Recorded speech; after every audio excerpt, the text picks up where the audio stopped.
So good morning, friends, and welcome to another amazing series of Get In Get Fit series. Today is our session 39, and it just gives me a lot of pleasure in inviting all of you for this series. What started just as a 3-month series has now, it's stretched up to 50 episodes, and I can just tell you I'm super excited. Today, if we join both the Pamper Yourself series and the Get In series, today is our 45th episode. So we are just 5 weeks away from our Golden Jubilee celebrations. And what is so amazing is every week we have had a wealth of knowledge being shared on this platform. Many a times we have realized probably that, health is wealth. We've heard that too. But I guess we have not understood it in depth.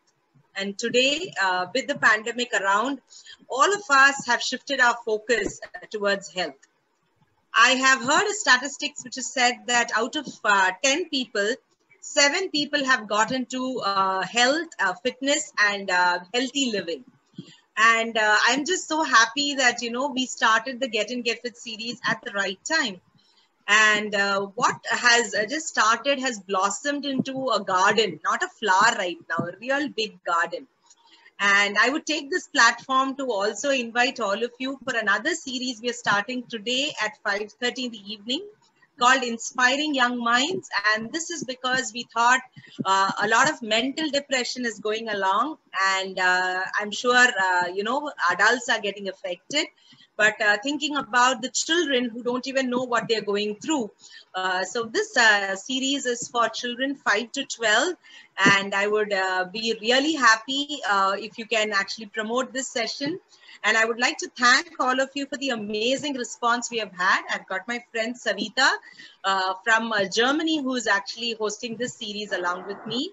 And these are small initiatives of ours, like we started the Get In Get Fit series, the Pamper Yourself series. We also have the Inspiring Young Mind series coming forth. And I have to now, thank a lot of people for getting this done. So let me start with Usha ma'am. She was the one who brought in Kripakar sir. And now through Kripakar sir, I have now found Rekha Sudharshan, a very, very good friend right now. We've been interacting for maybe about 2-3 weeks. And the last week has been really amazing. Getting to know Rekha a lot more better. So let me introduce our expert speaker for the day, Rekha Sudharshan. She's a marathon runner. She's got 15 full marathons to her credit and many, many half marathons. Generally, when we speak about marathons, there are the hubs of marathons. And she has been, a marathon runner in Tokyo and Chicago, which is 2 out of the 6 major marathons in the world. She's also the founder member of the Dream Runners, a pioneer running group in Chennai. She's a psychologist. She's a certified perinatal fitness and wellness specialist from USA. She's a certified childbirth educator. She's got international board certification for a lactation consultant. She's an expert in nutrition, exercise, coping techniques for labor, lactation, and awareness of postpartum depression. She's also got a bachelor's degree in nutrition and is certified from IGNO on healthy eating. And all I can say is we are about to listen to an amazing person, Rekha, and with a lot of thunderous applause, I want to invite Rekha to this stage. Rekha, the stage is all yours. Thank you, Vidya. Thanks for the introduction. And the most important, credentials to my list is I'm a mother of 2 boys. My older one is 22, younger one is 20. And I think it's only because of them that I got into the, fitness and wellness window. I would really owe that to them. So I was one of those, typical, after my second pregnancy, I was weighing a good 82 kilos. Sit-at-home mom, because I'd taken a sabbatical from my, I'm a clinical psychologist, so I was practicing in the general hospital at that point of time. I was with the WHO and the ICMR. So we were doing a lot of projects and that involved a lot of traveling and things like that. So I did take a sabbatical consciously because I wanted to spend time with my children. So when my older one was born in 99, I took a sabbatical for 4 years. And then, I planned my second pregnancy. So the two boys were just 1 year, 8 months apart. We planned the pregnancy, but I never planned my health. I must say that. Because at that point of time, I think way back in 99, gyms weren't as prevalent as it is today. And running was not a big thing at that point of time. Yes, I would see a couple of people running on the road, but very rarely. I've never seen women running on the road way back in 99 in Chennai. I think because of the safety reasons, because of security reasons, I'm sure Kannan sir will agree with that. So I was in that era, before 2000. It was really an era before 2000 where that 4 years was sit at home mom, weighing 82 kilos, a good sabbatical. The only thing that I had was a loving husband and beautiful friends who kept telling me that it's okay to blame maternity and childbirth for the weight gain. It was not just the weight gain. I was going through a very bad body image issue. Because I was all of just 28 years old. And, the worst thing, I'm sure many women will reflect with this.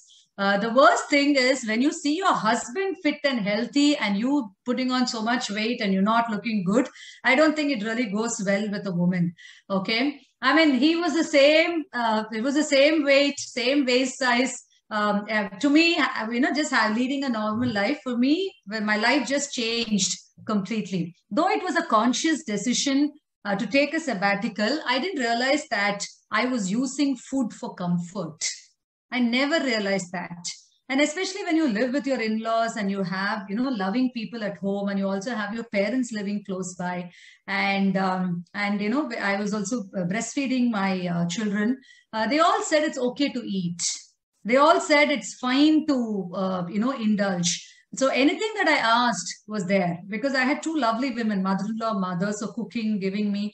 And I never even bothered about, bothered about exercise or bothered about eating or bothered about good sleep. Nothing was there. The only thing that I was concentrating was on my children. And one thing that was really bothering me was the guilt. I thought it was wrong to go out and exercise. I thought it was wrong if I go on a diet. This is in spite of having a bachelor's in nutrition, mind you. Okay.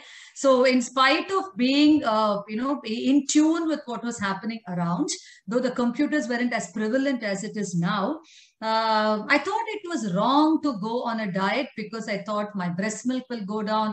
I thought I was going to deprive my younger child of nutrition. So these are the things that were running in my mind. Not even once did I think that I should just step out of that comfort zone and think of what that I can do that can help me, make me feel better. So the only thing that I kept doing was eating more. The only thing that I kept doing was sleeping at any point of time because I thought that's the only thing that I can do.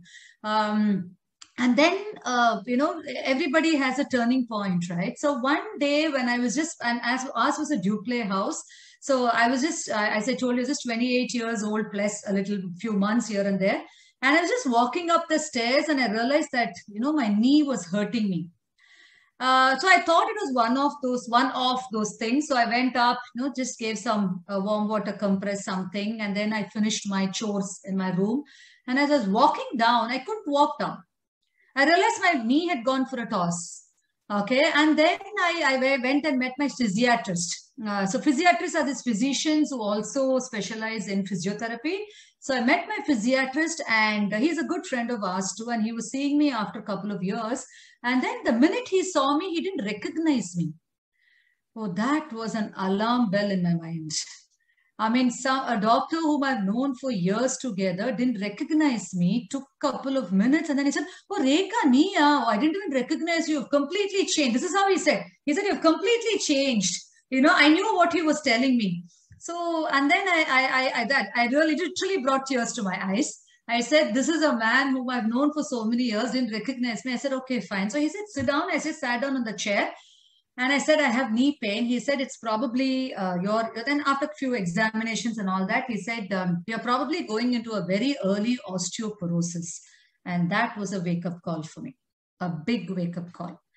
So he did give me some medicines. There was some physiotherapy exercise and all that. All that was just, just kind of a blurred thing. But I'll never forget that day. One, he didn't recognize me, and that kind of a thing that he showed me. And the other is this knee pain. And he said, early osteoporosis. I said, I need to get a hold on my life. Enough is enough. Okay. But being me, I've never compromised on any of my roles. And this is what I tell all my women who come to me for counseling, be it prenatal or be it pregnancy or postnatal. I tell them, it need not be one over the other, or it need not be one or other. It can be one and two. Okay, that's how you balance your life. So I always believe that, yes, we are the enlivening force, and all the other things are the roles that we play. I play a role as a wife. I play a role as a mother. I play a role as a professional. I play a role as a runner, etc., etc. But these are all roles. But me, I have to take care of myself. And I said, what can I do? There were no gyms at that point of time. Neither can I leave, crying baby who was just 8 months old and a toddler who's running all over the house. I can't leave them and go. So what can I do? I said, let me just start walking inside the house. Okay. I did take the permission of the physiatrist. He said, yes, I can do that. So no climbing stairs. So I would have that alarm clock, that old alarm clock. I would just set an alarm inside the house and walk inside the house for 30 minutes, brisk walk. I would just do that. I started off doing once in the morning, and then I made it twice in the day. And then that really helped me. No, forget the losing weight and all that. I was not losing even an inch. I was not losing a gram because the food was the same. And I also realized that more that I exercised, the more I was eating. But anyway, I'll come to that. But that exercise made me feel good, made me feel better. And I don't know if I was hallucinating, but I just thought my skin started glowing. And then I thought my lean tresses were becoming thicker. It was just a hallucination, but that did feel good. I think that was a starting point, and I started well. And then, it struck me that I was eating a lot, because I realized that though I had this weighing scale at home, I still have that habit. I know many nutritionists don't subscribe to that. I check my weight every day in the morning. Okay. Every day in the morning. My day starts with that number on the scale. Though religiously, generously, I do tell my clients who come to me for counseling saying that don't bother about weight. No, weight does matter. Okay. I think each one of us has some demon in the mind. For me, the demon is the weight. So every day morning, I check my weight, and my day revolves around that. In a sense, my eating revolves around that. So I realized that weight scale was not moving at all. And we didn't have the digital ones that at that point of time, it was only the other one. So, the grams were not showing. Now I know, every single gram is shown on the digital scale. And then I said, I need to take a, look at my diet. Typical me, naive, and absolutely ignorant of all the nutrition points that I really need to, parameters that I really need to take into. I said, crash diet. Let me just go on a crash diet. I think that's all will help me. And my son was already 9 months old. And I said, enough of all this breast milk. Anyway, it's going to come. So I'm going to feed him for 1 year, just 3 or 4 more months. That's fine. But I'm going to take care of myself. You know what I did? I think that's the craziest thing that I did. I went on this crash diet of having only keera and elani throughout the day.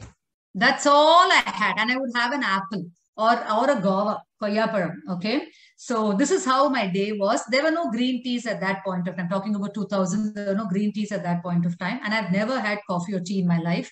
So that really didn't matter to me. But this is all I had. I would drink loads and loads of water, have keera masil in the morning, have some keera kootu in the evening, and my mom will say after 6 o'clock, you're not supposed to have keera. I would just go inside the bedroom and have keera. Okay, because nobody should know that I'm having keera, because I thought that's the best way to detox. And I would buy elani and have 3 elanis in a day. And I thought that's the best thing that I'm doing. And I told myself, just to surprise myself, I said, I'm not going to check my weight for 10 days. And with all enthusiasm, after 10 days, I went and checked my weight. Weight was the same. Weight was the same. Absolutely the same. So I thought there's something wrong with the weighing scale. And I told my husband, we have to buy a new weighing scale. But I never thought that I should look into my diet. I continued doing that. But after 15 days, that lethargy sets in. Not in the body, in the mind. That's another lesson that I learned from my fitness journey, that you need to listen to your body. most important. And the more important thing is, that's why I don't call it diet when I talk to my clients. I call it healthy eating. Okay, in Tamil they say daridra, or in Sanskrit they say daridra chinta. Daridra chinta. Whenever I say diet, my husband will say daridra chinta. Okay, the daridra chinta is you think in your mind you're going on a diet. You're actually depriving your mind of something. Okay, so that's when people cannot sustain a diet. It's not about going on a crash diet. It's not about going on a diet that you can't do. It is about that mind voice that tells you that you've done enough. I think you can just indulge in something. And then that's the first mistake that we do. So I realized that I was not listening to my mind. And then my mind gave up. It said, enough. You've anyway done all this. Your weight is not just going down. There's something not okay. So just quit this. So typical. The pendulum just sways from this to that, right? So from Kira, Eleni, I went back to just eating sambar sadam, rasam sadam, taid sadam, and then chakra pongal here and there, and then upma in the evening, then pesarita 2 in the night, telling myself it's very healthy. 2 pesarita is okay, 3, 4 can be wrong, right? Would start the day with carbs. I just went, and then again went into the cycle. So it was a vicious cycle. But one thing I never stopped was I never stopped my exercise part of it. So the 30 minutes became 45 minutes, and the 45 minutes became 1 hour. And suddenly I realized I was feeling lighter. My dresses were fitting better. Then came the next lesson that the number on the weighing scale is not important. It depends on each person. Probably I was losing fat. I was probably losing inches. And that gave me a kick. I said, okay, so something nice happening here. I said, let me just look into all this. Then I went, started reading books. I remember going to Odyssey, picking up a book. And then I went on this one of this General Motors diet, which was very prevalent at that point. We were already in 2001, 2002. So started doing the General Motors diet. Again, to me, that was a crash diet. It didn't help me, but it did help me lose weight. But then I started losing my skin tone. I started losing my hair. And then somewhere in 2002, there's a gym that came up. I started working out in the gym. The weight training part of it really started giving me a lot of good changes in my mind and my body. So that's this next lesson that I learned, that in India, women, we are primarily, I don't blame us, but we are primarily going around or going behind weight loss. We're not looking at strength and conditioning at all. We're not looking at strength training. We're not looking, because the minute I speak to, let's say, a pregnant woman who's just delivered, and I talk to her about some postnatal classes, the first thing she asks me is, the wire ulla pedma, will the stomach go in?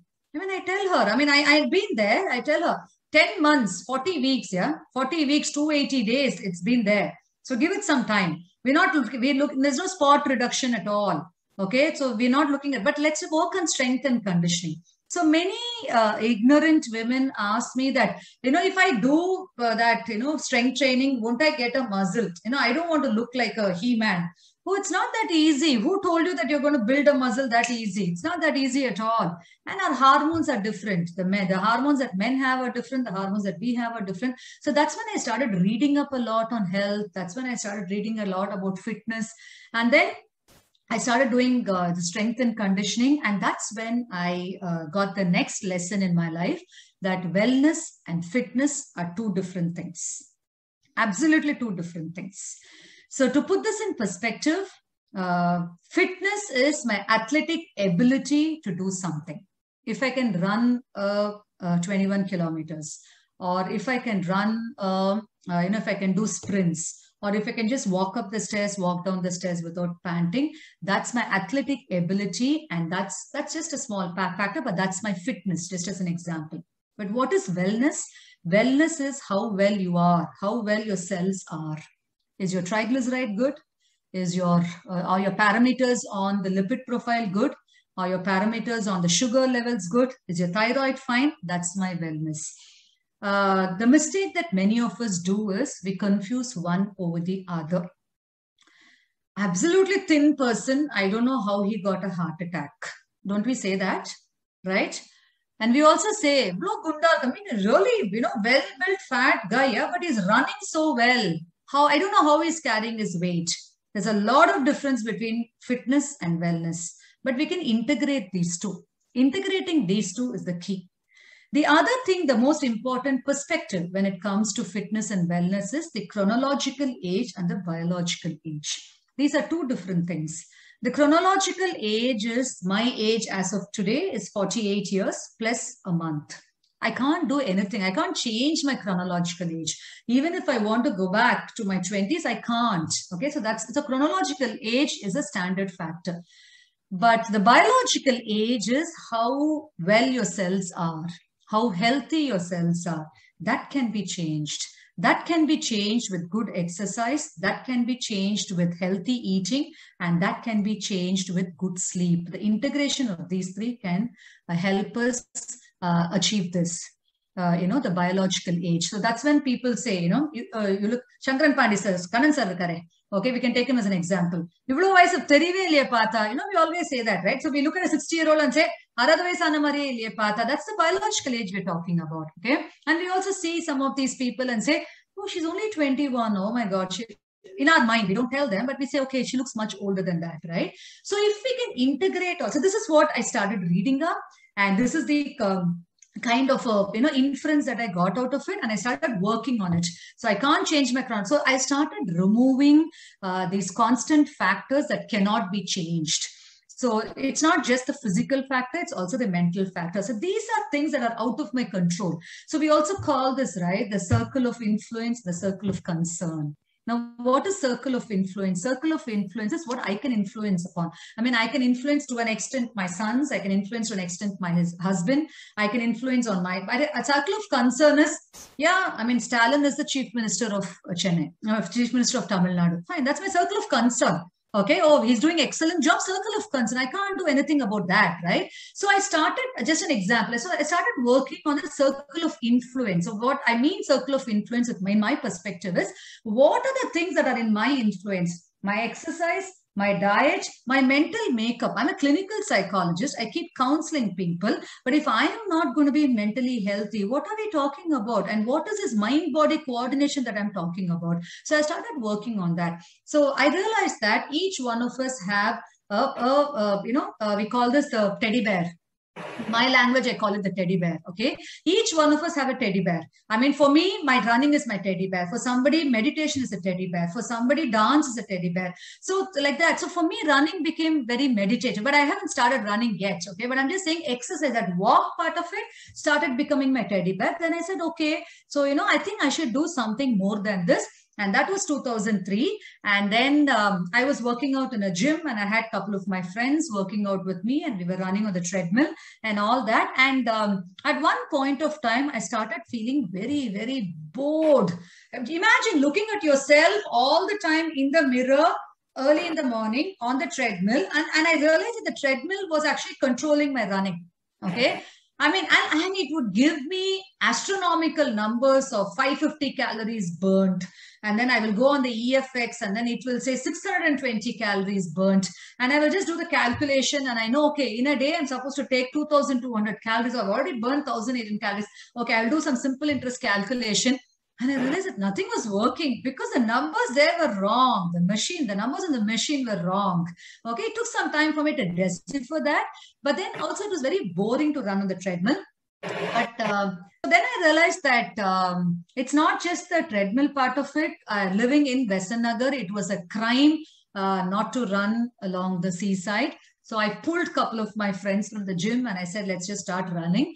But let me tell you, lamppost, I'm sure Kripakar, Shankaran Pandey sir, all of them will agree with me. One lamppost to another lamppost was a big achievement, was a huge achievement for us.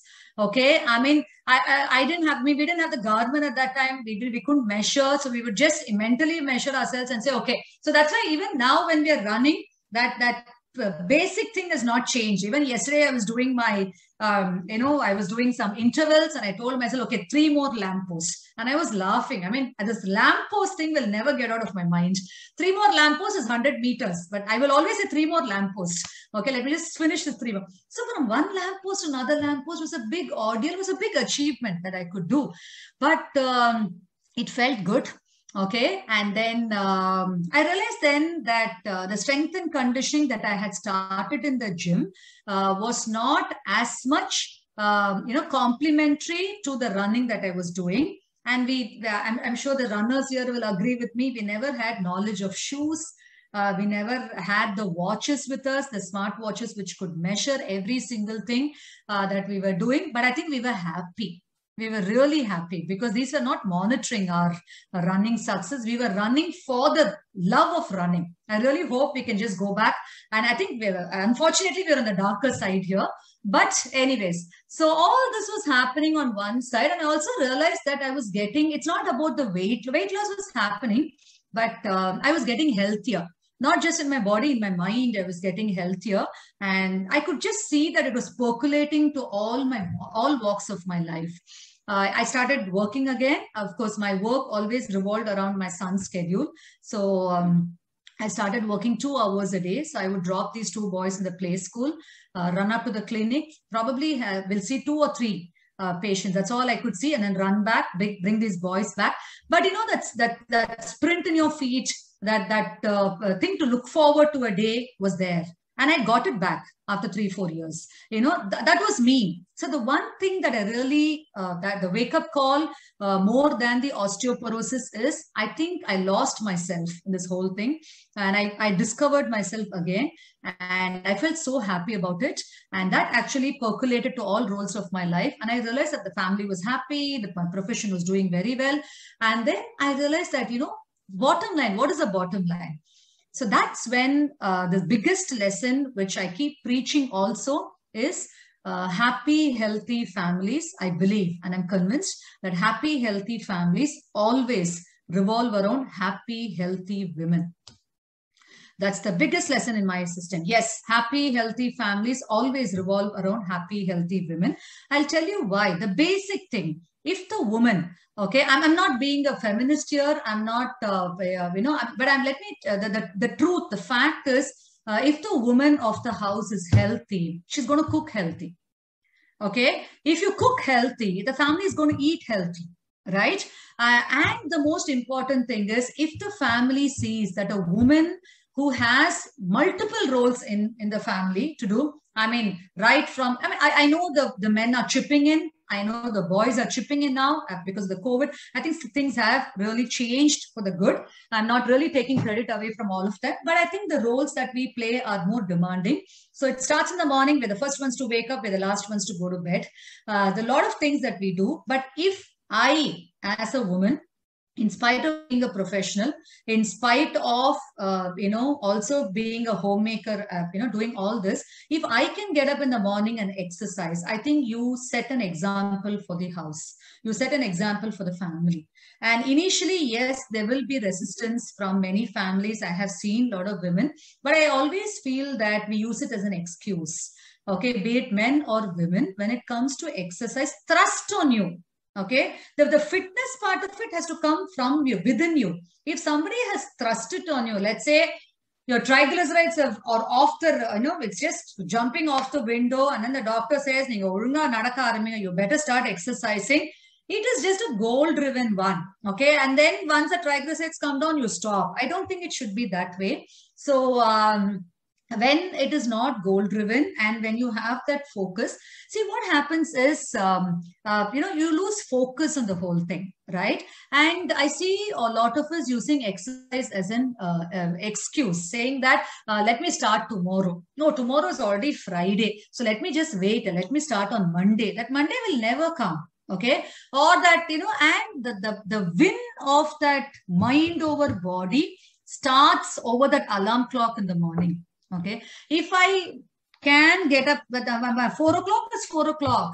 If I snooze, okay, one snooze. But if I can just get up, that getting up, waking up is very different. You will get up, but you've not woken up, right? You've got up, but you've not woken up. So you start looking at excuses to go back to sleep.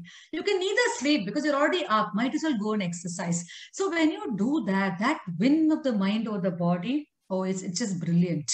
Again, that percolates to all roles of your life. And going back, you set an example for the whole family. A lot of people, especially women, feel very guilty that they're ignoring their family and going, I mean, who's going to make him tea? Who's going to make him coffee? You know, if I go out, I don't think the family will not suffer. Let me tell you that. Okay, let's just get this out of our system. That whole thing rests on our shoulder. No, you're not. Family will anyway go on doing their activities. Everything will happen. If you can just take care of yourself. So in 24 hours, if we cannot, be it men or women sitting and listening to this program, if we cannot devote 1 hour to ourselves, I don't think we are doing justice to what has been gifted to us. Okay, this body, this mind is a big gift, and I think we should devote that 1 hour. Of course, some crazy people like us devote more hours to that, but I'm just saying the starting point is that 1 hour. Whatever age you are in, whatever physical abilities, disabilities, or kind of parameters are not okay. Even then, if you can just spare 1 hour is any exercise, yeah, anything. It can be yoga, it can be running, it can be walking, it can be any form of an exercise. But if I can just do that 1 hour, it's called me time. I call it meditative. I call it me time. It's my me time. If you can just devote on that, I think it really helps you. Okay. And to me, when it comes to exercise, I always believe that failure is never an option. It's not about winning a podium. It's not about, finishing the run. It is about waking up in the morning, having the discipline in the mind. Okay, having that discipline to do that. That discipline goes a big way. Every time I finish a full marathon, I'm sure the runners here will mirror with that. Every time we run, somewhere in between you hit a wall and you're like, I'm done. Yeah, I'm not going to do any full marathons anymore. And the mind keeps telling you, in the vayasla unku thevaya, you have to really, torture yourself doing this. I'm done. I'm not going to do any more full marathons. All that I will finish, I'll come back, get that finisher medal, and I'll be discussing with my co-runners. Okay, next time you've already registered. Oh my God, I didn't. When is the last date? Oh my God, I forgot that. Okay. And on the way back when I'm driving, I'll tell myself how crazy you are. I mean, you just told yourself enough is enough. Why are you doing? You know what gives the kick? I'm just taking running as an example because I'm a runner, that's all. But I'm sure you can mirror this with other activities also. You know what really gives you that kick? It is not the event. It is a training that goes into that to that event. That discipline. I mean, I have an event coming up in October. I need to train from now. It means it's a discipline. I mean, nobody's going to give me a Bharat Ratna for this. Nobody's going to give me anything. Especially now during COVID times, it's all virtual. Nobody is even there to cheer me up. But even now, if I have not quit my running, even now, if I can go that 3 days a week, if I'm going out on the ECR to run, and the other 3 days just seeing that Zoom and doing strength and conditioning, I think it's that discipline that I'm very happy about that has come into my system. That's exactly what I tell all my people too. Yes, we need a rest day, no doubt about it. But I think every single person should get into this part of it. Okay. And to me, time, distance, and tiredness is just a question of attitude. It's definitely a question of attitude. It's not just as a runner, but as a person also, I believe that time, distance, and tiredness is just a question of attitude. Everything revolves around the attitude. And if anybody wants to embark on a journey of fitness and wellness, I think any day is a good day. Don't wait for any good day to just dawn on you, but just start off. Okay. So these are the lessons that I've learned. But the best part is I'm able to sustain it because of the attitude shift that I have. And I also know that as much as I preach, I need to practice it. Okay. But being sensible, I also know that every year as I'm aging, I also realize that there are a couple of other factors that also come into the picture. Being a woman, I have gone through a lot of health issues also. Some of them have been one of them has been life-threatening, though many people don't know about this. But I did go through a very bad health issue in 2015. I had a very early menopause at 42, and I also had a subclinical issue called thyroiditis. Now, thyroiditis is where the gland, there's an inflammation of the gland, and it just oscillates between hyperthyroidism and hypothyroidism. And my weight, I just started losing weight, and there's something called an FNAC that they do. I'm not going to go into the technical details, but there's a needle aspiration that they do, and the result didn't come out well. Okay, they did suspect a tumor, but the best part of the whole thing is the doctors that I visited. They said, we really don't have to worry about you because I'm sure the exercise part of it will help you. So I'm not talking through my hat, but in spite of all that, also I have not quit even one day of exercising. That's the best part. My heart rate was very high. It still hasn't come down because of the thyroiditis part of it. Even while I'm sure the runners here will reflect with that, even while I was walking, my heart rate would just shoot up to 200 at that point of time. I would pant. Palpitation was very high, but I didn't run, but I would go for a walk. I did that. Okay, I would go for a walk. I never felt bad. I never felt guilty. I never felt bad that my co-runners were running better than me. So that's another lesson that I have in my mind, that I would just say that I never compare myself with anybody else. I compare my achievements with myself. If I can run better than what I did last week, I'm very happy with that. So that way, you kill that demon in your mind and you start enjoying your activity. So the best part of that year, the 2016, 2017 was the peak of my illness. And 2016, when this whole thing got detected, I'd already registered for Tokyo Marathon. Okay. And I got through the lottery and I started practicing for it. I mean, what can you practice here? Your heart rate is at 200, 202 and 203 by even just walking. But then I just told myself that my husband has been very supportive through the whole journey. And he said, just go to Tokyo, just enjoy Tokyo and come. You don't have to run, just go enjoy Tokyo and come. So I just started doing some small runs and all that. In Feb 2017, I did the Tokyo Marathon and I finished it in 5 hours. Okay. Though my target was much 4:30 or something. Anyway, I was not even bothered, but I did run. I ran for 5 hours, and the kind of happiness that it gave me, that win was really good. And the best part is my endocrinologist was really surprised that only for a month I took thyroid medications. I never took medications throughout my thyroiditis issue, and it's zero now. Okay, just 1 year. The whole thing was just 1 year. But let me tell you, the key was healthy eating and exercise. Again, I did a lot of research on thyroiditis. I did a lot of reading up on thyroid, and I realized that there are certain foods that I have to eliminate. So when the young girls come to me for counseling for thyroiditis, I help them with this. Healthy eating and exercise again came to my rescue. Okay. So these are the things. And even now I have some health issues, but I'm really not concentrating on the health issues. I'm only looking at how can I fix it. To me, my medicine is exercise. To me, my medicine is healthy eating. To me, my medicine is how can I sustain this whole thing. Okay. So it really helps me. I mean, skin is good, hair is good, you're feeling good. I think what more do you want, right? You're running good, your life is good.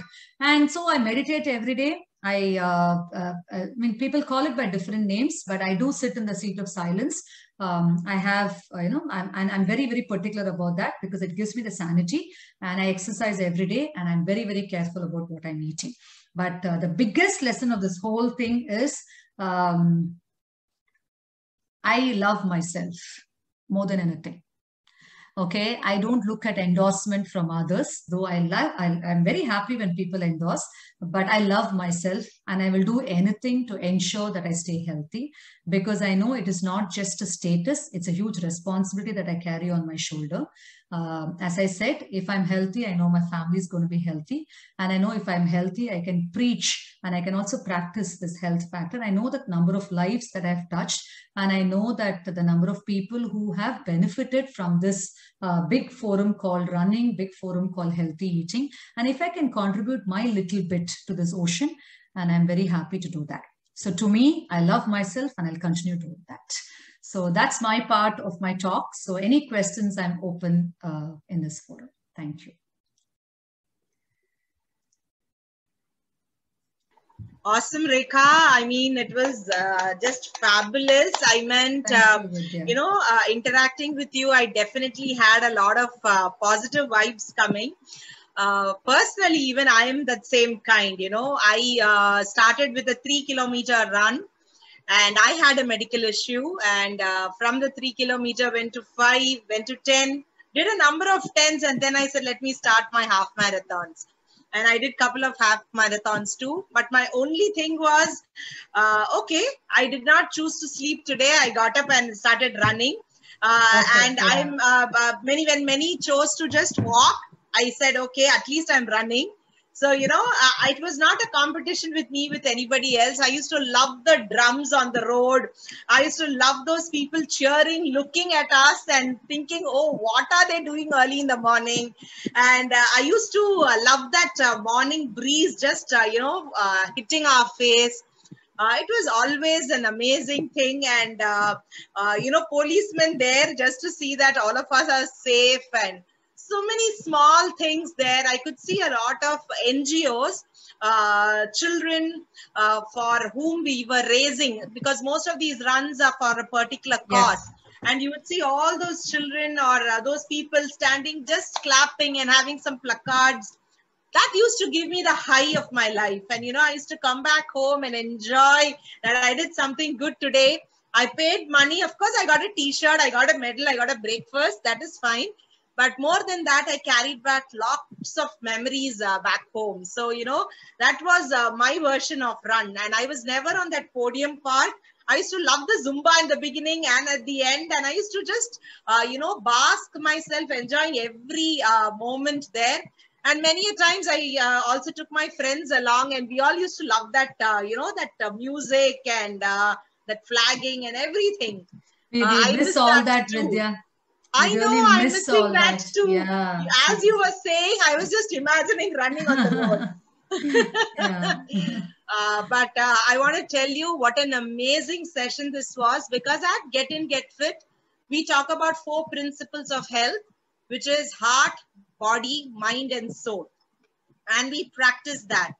And our vision is, sensitizing at least 10,000 people who have never got into fitness. And we wanted, people like you, all you expert speakers, to come and say, what triggered you to make that first step? And what kept you going? And what motivates you even today to do what you have done? And of course, the achievements which came along with that, and the health benefits. I guess, it is a complete package. But what I can say is we transform, not only physically, externally, but also internally. And I guess, that is the most important thing. And then our Pamper Yourself series is also about self-love, the way you said about the skin, the hair. I think all of us today are into all this, and that is what we feel like, we need to reach out and try to spread this health, spread immunity, spread good eating or healthy eating, and mindful eating. That is another thing which I feel. Many a times we don't even, understand what we are eating. Either we are checking our phone or watching the TV. We don't relish or savor the food we eat. But sometimes when we talk, we say, oh, that food when I had that day was so tasty, I can still feel it lingering. Because those days we were not influenced by the social media so much. We had time to enjoy our food.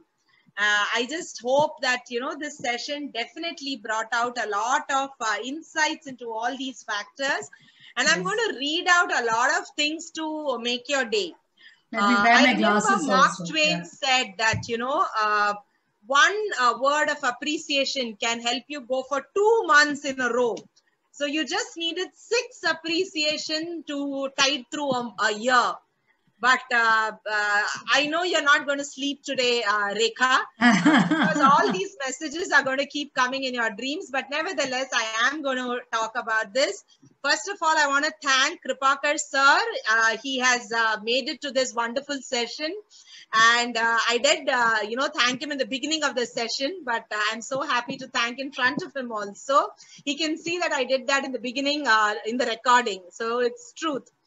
And we have Usha ma'am saying, so true, Kannan sir taught us, and today we follow that.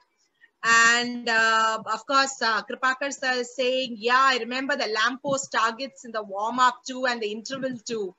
I remember coming for one of those sessions. I don't know if you all were there, but Sundarambal was leading us at that session.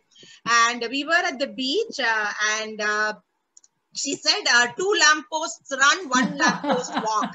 And we were like, why is this walking lamppost coming so fast? Why is the running taking us so long? And anyway, that was those days when we were just beginners, right?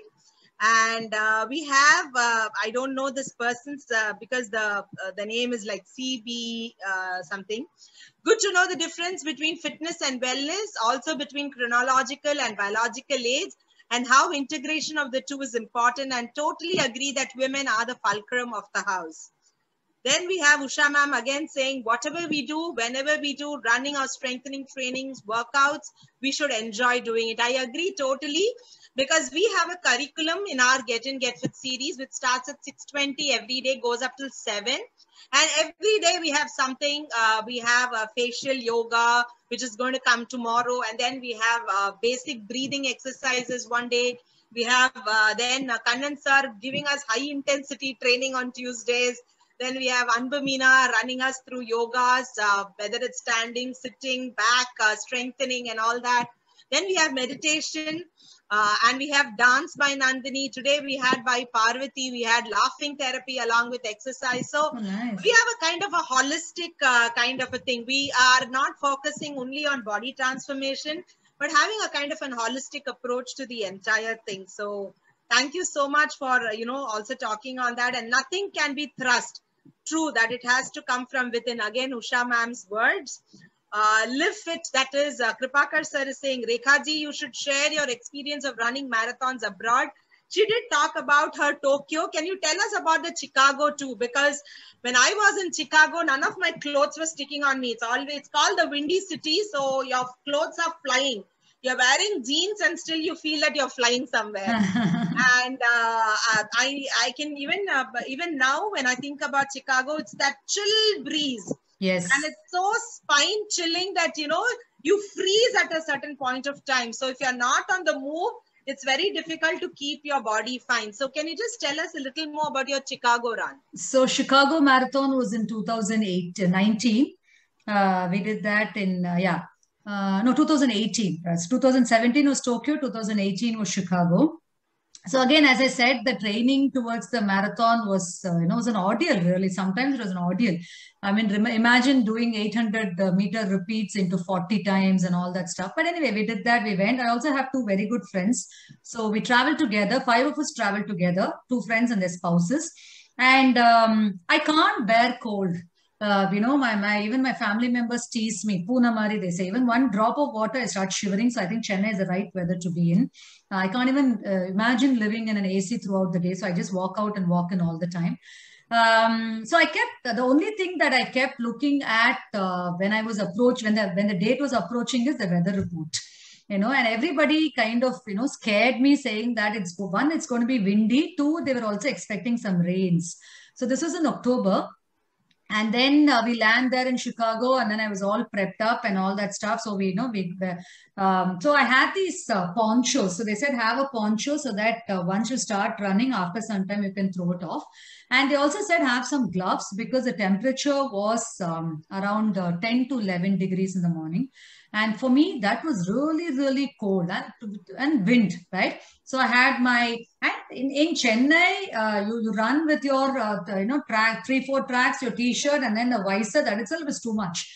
And for me, at that point of time, I had to wear my, skins because I thought because of the cold, I didn't want to. So it's like a catch-22 situation. It's going to get warm after some time. Obviously, you can't remove your dress and go. So you need to wear something that's going to give you that, that kind of a balance there. So I wore my skins, all full sleeves. And then I wore my team Dream Runners jersey on top. And then I had my gloves in hand. I was well prepared. I was literally looking like when I sent a picture, my son was teasing, a suicide bomber. That's how I was. And I had all my, gel packs in my hand that then I had my water bottle, and you have to, plan for your 42 kilometers. Then I also had my salt tablet pouches. Everything was ready. And then I go into this, this place where they tell you this is where you start from. And then Providence, I think. So I was just talking to this person who was standing next to me. She was just wearing, a really short shorts, a sleeveless t-shirt, and happily just standing there. Then I just said, are you from here? She said, yeah, I'm from Chicago. I said, oh, really? Then she said, why are you overly dressed? I said, no, I'm from this part of India where it's very hot, so I really can't take this. She said, oh, no, forget it. I said, no, I saw the weather report. She said, no, it's not going to rain at this point of, in this part of the city, so don't even worry about it. This is your time to take off the poncho. So I just took off the poncho. Then I said, okay, let me just listen to her, just put that everything. I took off my gloves and tucked it behind. Then I had my water bottle in my hand and I started running. There's a tunnel that you go into after the 3rd kilometer. So, we have done our routes in our mind, right? So they said headwind, tailwind. So it was only tailwind till the 3rd kilometer. So I didn't feel anything. I said, okay, I've made the best decision. So I go into the tunnel. The tunnel is almost a kilometer and, 200 meters. The GPS is very bad. And just for reference, Kannan sir and Kripakar sir, that, my pace was showing 5. So I was there and I knew the GPS was off because I knew I'm not running at, that pace. I come out of the tunnel and it's pouring. It is pouring. It is not even drizzling. It is pouring. And I had my coach had given me a time in my mind and I know that I was off the thing. It was pouring.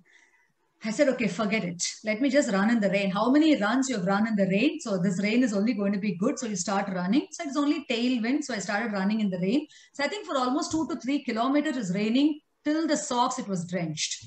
Okay. And somewhere along the line, so you take a U-turn. So I take a U-turn and I come. We're not even near the lake. Near the lake, it was very windy. So we take a U-turn and I come and a lot of buildings on both sides of the road. And I didn't feel anything. So I said, okay, I'm just going to get, dried a little bit. And I walk out of that. It's more like a corridor. And I walk and I just started feeling a little cold. And I'm putting my hand at the back. And I realized that as I removed my ponchos, the gloves have also gone off with that. Okay. So I didn't have my gloves. I didn't have a poncho, drenched, completely wet. And I was shivering. And I knew that when I start shivering, I'll start cramping. Okay, so immediately I said, let me just take a salt tablet. The salt tablet pouch has also fallen off. So the gloves, the salt, everything was at the back. The only thing that I had was my gel packet and this mind to tell myself that I have to finish the marathon. That's all I had. So again, that was a big win because I realized that though you're a veteran, though you've been running for so many years, I think every run teaches you a lesson. And that lesson that day was your run on that day doesn't depend on any external factors. Be it rain, be it your salt tablet, be it your gloves. It only depends on your win of the mind over the body.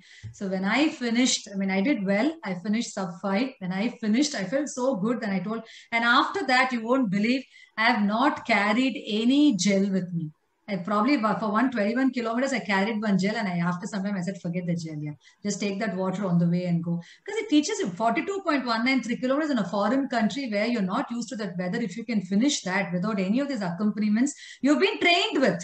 All my training runs, I've carried my salt tablet. All my training runs, I've carried all this. Nothing helps. It just helps. Your mind helps. That's all. So that's my Chicago Marathon experience. Awesome. I can feel the chill as you are talking because Chicago is very unpredictable. It'll rain suddenly. And there in US, when you actually start thinking about your time.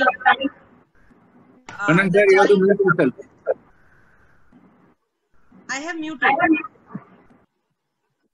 Yeah. Yeah. So what happens is when you actually run or even walk in Chicago, it is so different. It's because in US, they will tell you from this time in milliseconds to seconds, they will say it will be chill wind and you have to wear these kind of clothing. And from this to this, it would happen. Boston, Chicago, all of them are the same.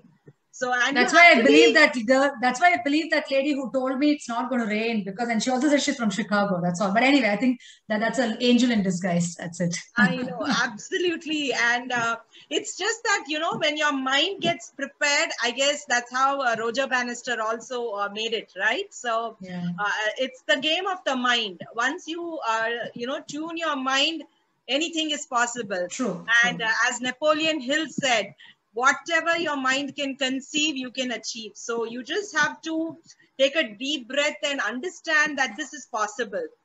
Lots more. So I'm going to go ahead with reading Rekha. So Yeah, so then we have, yes, right about feeling guilty about completing, the household chores, and especially with old people at home. Again, Usha ma'am says, true, our time for our health. Have been talking a lot about that. Me time, even 10 minutes to start with is good. Then we have Kripakar sir saying that comes during the run itself. Yeah, Poruman. I don't know what he meant, but anyway. Patience. Yeah. Patience, is that in Tamil? Yeah, Porume, okay, yeah. Great. And then we have to love ourselves. That is where it begins. Very inspiring, Rekha. I follow you on Facebook and met you around 25 years back. So wonderful to listen to your fitness story. Who's this? Great going. I would like to. I don't have their name here. It is Rhoda. Oh, Rhoda. Okay. Hi, Rhoda. Hi. Hi. Oh my God. Hi. Who is this? Yeah. I know Rhoda. Yeah. Rhoda is my senior in school too. Oh, she's a lovely lady. Yeah. Lovely person. I know. Okay. So then we have Rukmani Ma saying, yes, me time is very true. 1 hour during doing exercise really plays an important role. You have inspired so many. Thank you. Thank you. Thank you. Rukmani Ma herself is an international sports person, and she's a veteran. So words from Rukmani Ma like this mean something really big. Dr. Vidyaa Suresh says, awesome session, Rekha ma'am. Your explanation about attitude, self-love and me time is the call of the day, especially for women. Just keep moving and enjoy your moments is the take-home message. Completely enjoy. Vidya Raghuram says, hi dear, nice to see you, Rekha. How are you? This is Vidya. Mini ma'am says, excellent motivating talk. Anirudh says, very inspiring talk. Thank you. Kannan sir says, Rekha, good to be a part of today's program. It was very nice to learn the minute details about health we tend to miss. Parvati says, wonderful session, ma'am. Well explanation about self-love, daily practice, especially for our women. Thank you so much. And Reena Rachel, ma'am, says, loved it. So thank you so much, Rekha. I'm going to ask everybody to unmute so that you can hear their voices and you can really feel nice. And I hope today's Get In Get Fit series made a difference to you. Thank you so much. All of you can unmute yourself and speak, definitely. Rekha. Thank you, Rekha ma'am. Thank you. Thank you. Yes, Kannan sir. Very well done. Very inspiring. It was really, really good to hear you. Thank you. About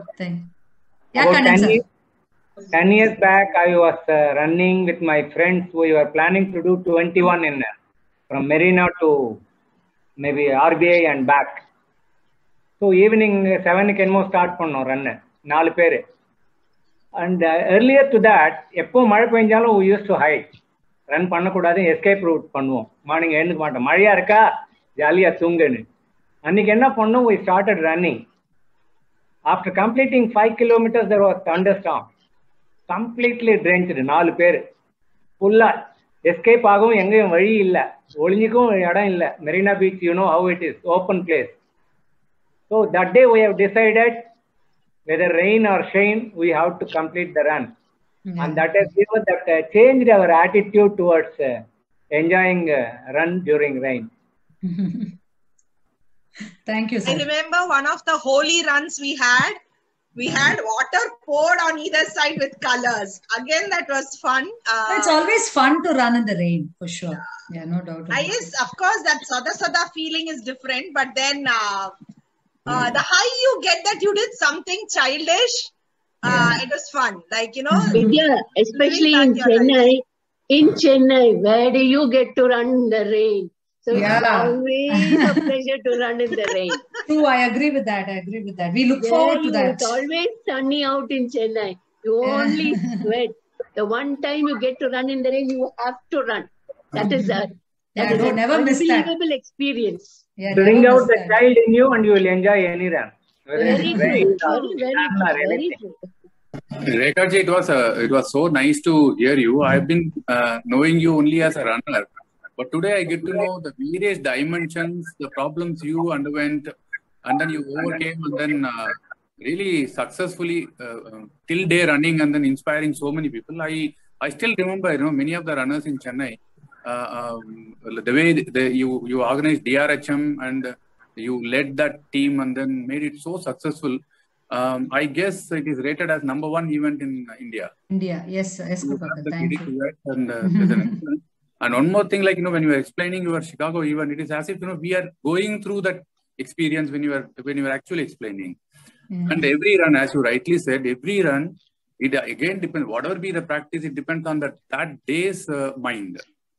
So I could relate, because I normally don't venture into full marathons, but I did only 2 for the sake of actually getting a certificate of having done. The second attempt, I could experience all these what you told. It was in Bangalore run, and I could go through all these. It was rain, and the Bangalore weather and how it will be, it keeps changing.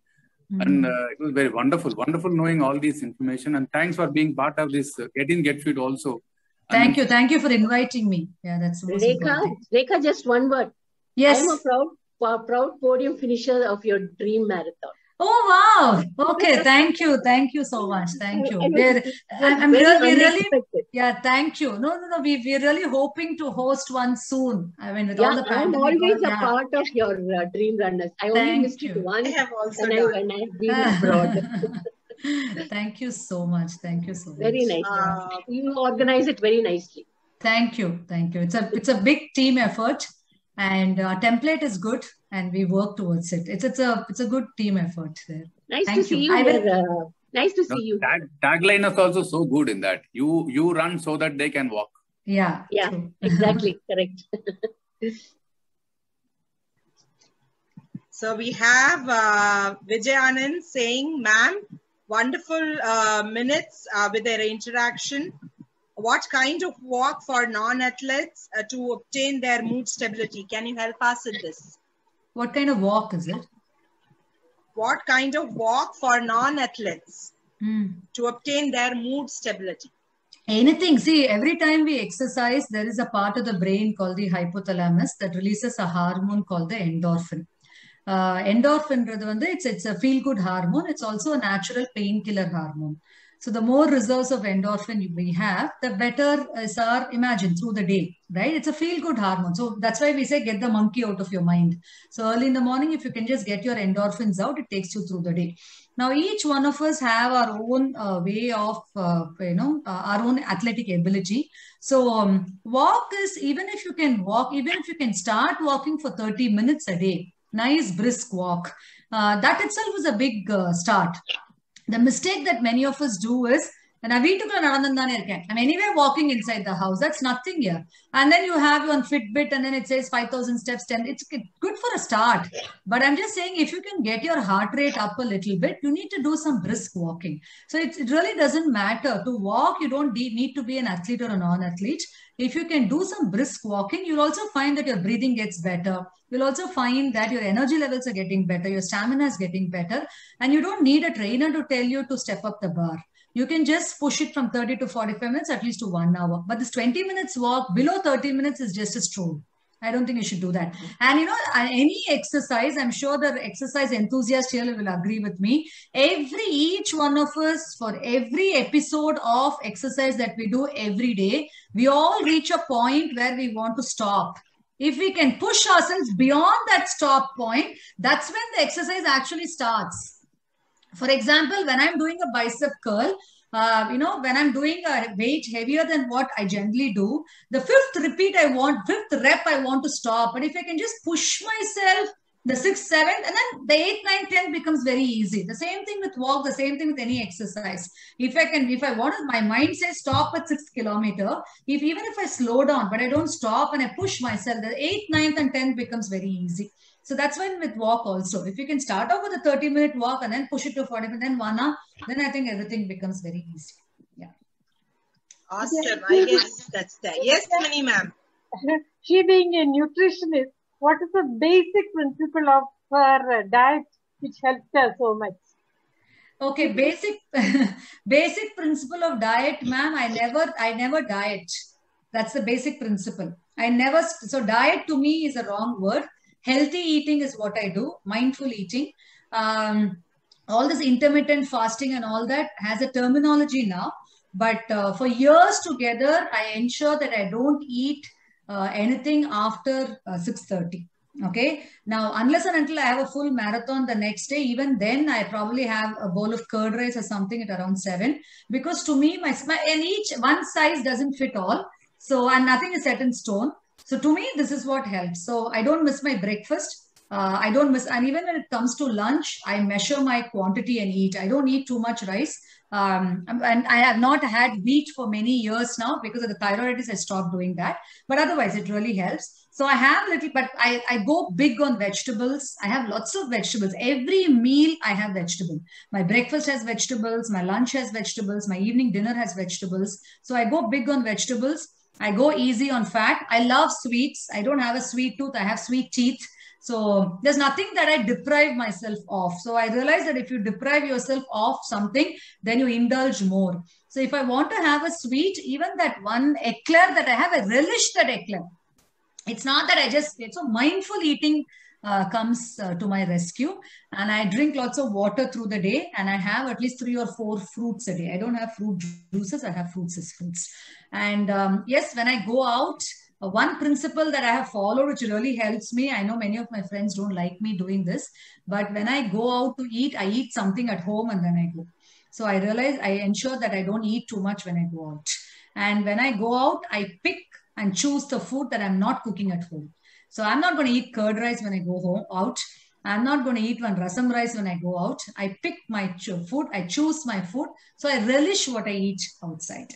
And I know it is impossible, but to the extent possible, I don't eat processed food. I don't eat anything that's processed. That also helps me. Yeah. So that's Mini Ma'am. Mini Ma'am is a very, very senior pathologist from CMC Vellore. Oh, it's an honor to meet you, ma'am. It's an honor to meet you. Thank you so much. And of course, you know, she is like our patron. She's above 80 plus. Wow. And she's like a blessing for all of us. And she's so, I don't even know if I can just use that word, humble, but her humility is beyond words. I can see that. I have never seen somebody so loving, so caring, so giving, you know, but she is all in one for us. So it's an honor, ma'am. Thank you so much. Thank you. And so thank you, friends. I guess we had a great session and a wonderful interaction too. And have a great weekend. And love you all. Stay blessed. Stay protected. And we'll catch up soon again for the next expert speakers. Yeah. So thank you, Vidya, and thank you to all of you. And thank you so much. And as a healthcare professional, my only request is not just staying safe. Please ensure that, I'm sure most of you are vaccinated. Please ensure that your circle of influence gets vaccinated too. The more vaccinated we are, the better. I'm sure Mini Ma'am also will agree with me. Please ensure that we do our bit to the society by contributing, by helping to ensure that people around us get vaccinated and stay safe. Thank you so much. Yeah. Awesome, awesome. Thank you so much, Rekha, and bye, friends. Yeah. Take Thank care. you, Krupakar. Thank you so much. Yeah. Thank you, sir. Thank you, Rekha ji. Thank you. Bye.